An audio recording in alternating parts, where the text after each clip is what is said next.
So hello everyone, आज की इस वीडियो में मैं आपको क्लास 12th का महत्वपूर्ण सेंट्रल आइडिया बताने वाला हूं, जो कि एग्जाम में 3 आएगा। 3 में से 1 करना होगा और जो 3 रहेंगे हो सकता है अलग अलग हो, लेकिन मैं 3 सबसे ज़्यादा पूछे गए कई बार रिपीटेड क्वेश्चन जो है वो आज के इस वीडियो में बताने वाला हूँ। उम्मीद है लास्ट तक जरूर देखेंगे। और कितना पेज रहना चाहिए, क्या उसका डिस्टेंस रहना चाहिए, 80 लाइन या 80 वर्ड या 20 वर्ड या 10 वर्ड, कितना रहना चाहिए, सब कुछ बताऊंगा। और ये साथ में बताऊंगा कि जैसे लिखा हूँ वैसे जाके पूरा पूरा छाप देना, पूरा नंबर मिलेगा। तो आज की इस वीडियो में 3 सबसे ज़्यादा पूछे गए महत्वपूर्ण सेंट्रल आइडिया बताने वाला हूँ। एकदम कई बार पूछा गया, आज नहीं हर बार पूछता है, ऐसे ही पूछेगा। एकदम ध्यान से लिख लो, रट्टा मार लो।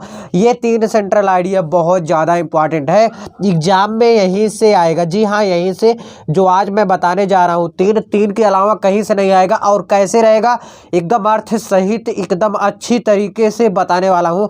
110% यहीं से आएगा। वेरी वेरी मोस्ट इंपॉर्टेंट है। कितना पेज लिखे इसमें मैं स्टार्टिंग में बता दे रहा हूँ। 1 पेज से ज़्यादा नहीं होना चाहिए, 1 पेज से कम ही रहना चाहिए, या 1 पेज रहना चाहिए। 1 पेज से ज़्यादा नहीं होना चाहिए। कैसे लिखें, कैसे लिखना है, सब कुछ बताऊंगा, बस आपको लास्ट तक देखना है। तो 3 सबसे पहले बता देता हूँ इंपॉर्टेंट। पहला है माई मदर एट 66। क्या माई मदर एट 66, पहला क्या है central idea, my mother eight 66। बहुत ज़्यादा इंपॉर्टेंट, कई सालों से पूछा जा रहा है और इस बार भी पूछने का बहुत ज़्यादा चांसेस है। दूसरा है कीपिंग क्वाइट, कीपिंग क्वाइट, दूसरा क्या है कीपिंग क्वाइट है। और तीसरा है ए थिंग ऑफ ब्यूटी। क्या है ए थिंग ऑफ ब्यूटी, क्या है ए थिंग ऑफ ब्यूटी है। सो आई होप ये समझे होंगे। चलो तीनों सेंट्रल आइडिया को विस्तार रूप से और एकदम अच्छी तरीके से बता देता हूँ। तो सबसे पहले पहला है माई मदर एट 66। मेरी माँ जो है कितनी साल की है, 66 साल की है ना। देखो द पोएम, यह poem my mother eight 66 is composed by Indian poet. यह जो पोएम है माई मदर एट 66, इसको कौन, इंडियन पोएम लिखा है कौन, कमला दास ने। किसने, कमला दास ने। फिर कह रहा है द पोएटेस, वह कवित्री फील फेयर, फेयर मतलब डर, वह कवित्री क्या कर रही है, डर ऑफ लॉसिंग हर मदर, अपनी माँ को खोने से डर रही है। देखो द पोएटेस, वह कवित्री feel fear of losing her mother, अपनी माँ को खोने से डरती है, डर रही है।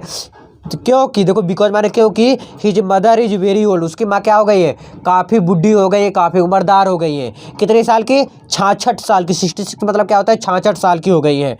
इट सीम्स, वह देखती है, वह देखती, दैट सी विल डाई सून, वह देखती है कि यह जल्दी मर जाएगी। उसको ऐसा लगता है कि यह क्या हो जाएगी, जल्दी मर जाएगी। उसकी माँ जो है जल्दी मर जाएगी। क्यों, क्योंकि वह 66 साल की हो गई है। उनकी माँ क्या हो गई है, 66 साल की, और उसे ऐसा लगता है कि यह जल्दी मर जाएंगी। ठीक है। She get scared, she get scared, scared मतलब विचार, ऑफ हिज थॉट, वह सोचती है, to come out from the negative thought, उसके जो है क्या है, कब मतलब आते हैं क्या, नकारात्मक विचार उसके क्या आते हैं, उसके दिमाग में नकारात्मक विचार, वह सोचती रहती है। उसके दिमाग में हमेशा क्या चलता रहता है, नकारात्मक विचार चलता रहता है। किस बात को लेकर, कि मेरी माँ जो है 66 साल की हो गई और ये मर जाएंगी, ऐसा उसके मतलब दिमाग में चल रहा है। सी लुक्स, वह देखती है, आउटसाइड ऑफ कार, वह देखती है कार से बाहर। The word outside, the word outside is full of Joy, मतलब जो बाहर की तरफ जो है खूब इंजॉय चल रहा है। ठीक है, आगे देखो सी लुक यंग ट्रीज, वह देखती है पेड़ रनिंग मतलब चल रहा है, वह देखती है पेड़ क्या हो रहा है, चल रहा है। और हैप्पी चिल्ड्रेन, खुश बच्चे, who are coming out from their home. तो समझ आया क्या, हैप्पी चिल्ड्रेन, खुश बच्चे जो है आ रहे हैं घर से बाहर। ठीक है, ठीक है, घर से बाहर खुश बच्चे कौन है, वो खुश बच्चे जो आ रहे हैं बाहर घर से। एट एयरपोर्ट, एयरपोर्ट पर, after security check, security check के बाद, एयरपोर्ट पे सिक्योरिटी चेक के बाद। सी लुक, वह देखती है, एट हर कलरलेस, क्या देखती है, वह कलरलेस देखती है। मतलब कलरलेस मतलब क्या होता है, मुरझाए हुए, कलरलेस मतलब क्या होता है, मुरझाए हुए, पेल फेस, चेहरा जो है वह क्या है, पेल फेस, वह चेहरे को देखती, मुरझाए हुए चेहरे को देखती है। सी बिकम वेरी सैड, वह बहुत दुखी हो जाती है। बट सी हाइड, वह छुपाती है हर फीलिंग, अपनी फीलिंग को, एंड सेड, और कहती है टू हर मदर सी सून, अम्मा, कि माँ मैं तुमसे बहुत जल्द एक बार फिर से मिलूंगी। क्या वह कहती है, देखो यहाँ से, at airport after security check कराने के बाद सी लुक, वह देखती है at her colourless pale face, मुरझाए हुए चेहरों को, सी बिकम वेरी सैड, वह बहुत दुखी होती है, but she hide her feeling, but लेकिन वह अपनी फीलिंग को क्या करती है, छुपाती है, एंड सेड, और कहती है टू हर मदर सी सून, अम्मा, कि माँ मैं तुमसे बहुत जल्द मिलूंगी। समझ आ गया माई मदर एट 66। चलो अब अगला देखते हैं, देख लो। अब नेक्स्ट है, अब तो ज़्यादा नहीं लिखना है, आपको समझ में आ गया होगा कितना लिखना है। देखो, a thing of beauty, the poem, यह poem a thing of beauty is composed by John Keats. कौन लिखा है इसको? जॉन कीट्स द्वारा लिखा गया है, कंपोज्ड किया गया है, ठीक है। इन दिस पोएम, इस पोएम में द पोएट कहता है, कभी कहता है, tell that the beautiful thing are the sources मतलब क्या होता है? स्रोत of great joy and happiness. देखो, इन दिस पोएम, इस पोएम में पोएट कहता है, कहता है जो ब्यूटीफुल थिंग, जो वस्तुएं हैं, थिंग्स, जो वस्तुएं हैं, सुंदर वस्तुएं हैं, वो क्या है? वो स्रोत हैं, किसके? एक खुशी के, एक आनंदमयी खुशी के स्रोत हैं। जो देखो फिर से, यह पोएम कहता है, कभी कहता है कि इसमें जो सुंदर वस्तुएं हैं वह क्या है? वह एक आनंदमयी और खुशी का स्रोत है। क्या है? स्रोत है, ठीक है। फिर देयरफॉर मात्र इसलिए, ब्यूटीफुल थिंग, सुंदर वस्तुएं, ब्यूटीफुल थिंग आर वर्थ ट्रीजरिंग मतलब अनमोल धरावर है, जो इसलिए जो सुंदर वस्तुएं हैं वो क्या है? अनमोल धरोहर है। क्या है? अनमोल धरोहर है। जो सुंदर वस्तुएं हैं वो क्या है? अनमोल धरोहर है, ठीक है। या अनमोल खजाना है, या ऐसे कह सकते हैं, अनमोल खजाना सबसे सिंपल रहेगा।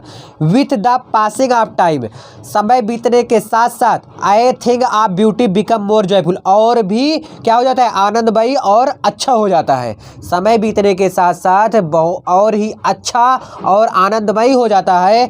Creation of God provide energy, create मतलब बनाते हैं, भगवान जो है एनर्जी बनाते हैं, जो एनर्जी जो होता है उसको क्या है? जो देखो, क्रिएट ऑफ गॉड, भगवान द्वारा बनाया या प्रोवाइड किया गया एनर्जी, जो एनर्जी है वो क्या होता है? वो खुशी और हैप्पीनेस और खुशी प्रदान करता है। क्या है? खुश और आनंदमयी प्रदान करता है। वो क्या होता है? मुझे एनर्जी और खुशी, आनंदमयी प्राप्त करता है। आई होप ये समझोगे। एक लास्ट बच रहा है, बहुत इंपॉर्टेंट है, चलो उसको नेक्स्ट पेज में देखते हैं। लास्ट है आपका कीपिंग क्वाइट। क्या है? कीपिंग क्वाइट द पोएम, यह poem keeping quiet is composed bye Pablo Neruda द्वारा लिया गया है। Keeping quiet is a simple poem, यह एक सिंपल पोएम है, आसान पोएम है। इट इज एड्रेस, यह संबोधित करता है, टू पीपल वर्ल्ड वाइड, यह क्या है? वर्ल्ड वाइड को संबोधित करता है ना, संबोधित करता है। ये लोगों को क्या करता है? वर्ल्ड वाइड लोगों को संबोधित करता है। समझ आया? टुडे आवर लाइफ, आज का हमारा जीवन is hasty and without direction. Hasty मतलब क्या होता है? जल्दबाजी और बिना डायरेक्शन का हो गया है। आज का जो ये मेरा जीवन है ये जल्दबाजी और बिना डायरेक्शन का हो गया है, जो कि सही है। वी डोंट अंडरस्टैंड, हम नहीं समझते दैट पर्पज ऑफ लाइफ, अपने जीवन के बारे में, अपने जीवन का पर्पज क्या है, मतलब तरीका क्या है, ये समझ सकते हैं, ये हम नहीं समझते। इन दिस पोएम, इस पोएम में द पोएट डिमांड, कभी मांग करता है, द क्वाइट इंट्रोस्पेक्शन मतलब साथ आत्मनिरीक्षण। क्या है? इसमें कभी मांग करता है कि क्या हो? आत्मनिरीक्षण बने। क्या हो? आत्मनिरीक्षण हो। ही वांट, वह चाहता है, अस टू सस्पेंड, बंद कर दे, मतलब वह चाहता है कि बंद कर दे। क्या? आवर ऑल एक्टिविटी, सभी एक्टिविटी को वह चाहता है बंद कर दे।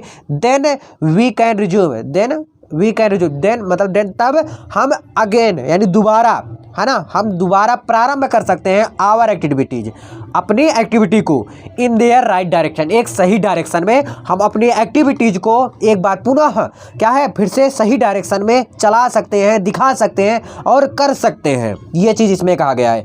आई होप आप इसको समझे होंगे। तो इस वीडियो में तरह मिलते रहे। वीडियो में कैसा लगा कमेंट करके जरूर बताइएगा। बहुत बहुत धन्यवाद।